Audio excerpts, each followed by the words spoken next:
Original versus Definitive, which version is better when completing Gone Courting and Against All Odds. In these missions you visit the probably naked Carolina at her house. She nicely invites you in for some foreplay. After the act has finished, both of you drive to the betting shop. You enter it and she wastes some people inside. You open up the safe with some satchel charges. You get out and get chased by the police. You lose the heat in pay and spray. And finally you drop her off at her house. We'll compare tasks, execution, speedrun tactics and gameplay. Both games are vanilla, played on PC. My name is BadInfo, so leave a like and subscribe for more comparison videos. Now let's see how Gone Courting and Against All Odds compare between both versions.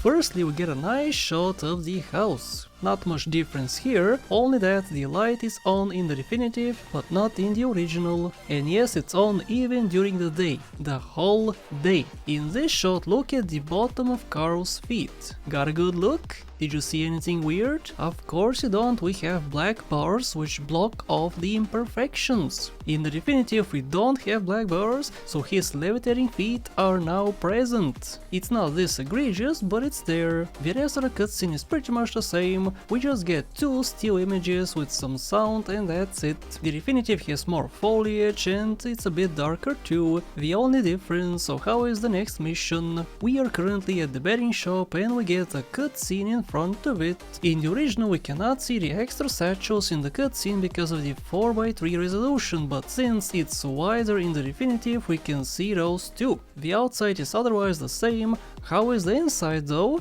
Actually, exactly the same apart from the wet floor sign in the definitive.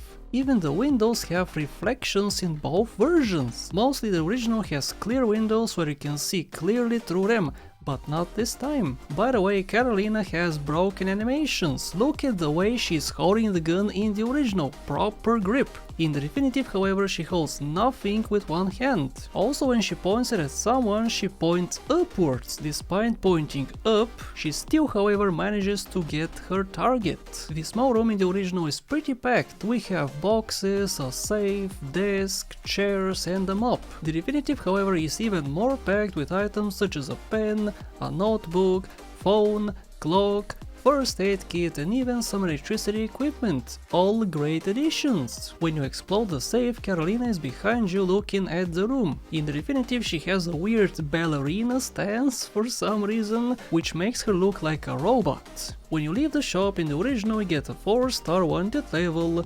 Can you guess how many stars you get in the definitive? Huh? How many? Actually, surprisingly the same, just 4 stars I always expect a nerf, and it mostly happens, but not this time. The rest of the mission is the same, but when you finish it you get a phone call. This is what CJ says in the original. Hey, what's happening? But the subtitles say hello. In the definitive he says this. Hey, what's happening? But the subtitles now have the proper text. In the speedrun what you can do is throw one satchel at the door, close to it and throw a second one. The second one you throw goes through it and with one press of a button both explode, which of course saves you a few seconds. In the definitive this trick unfortunately is not present anymore since the satchel sticks to the outside of the door. Also you don't even need to go to pay and spray, so speedrunners pick up 2 bribe stars on the way, which is enough to lose the heat because you lose 1 star anyway on the way. The same is possible in the definitive. As for which version is better, both play out the same guys, so there's no victor for me. Both missions are fun and have no significant difference. Agree or disagree, let me know what you think in the comment section below. Leave a like if you enjoyed, thank you for watching, and a very special thank you to my top channel members and patrons: Manish Pradeep, Richard Ford, Alex Chavez, Max Robinson, Max Rich, LMP Racing, Hayes Knights and everybody else on the screen. Become a supporter today.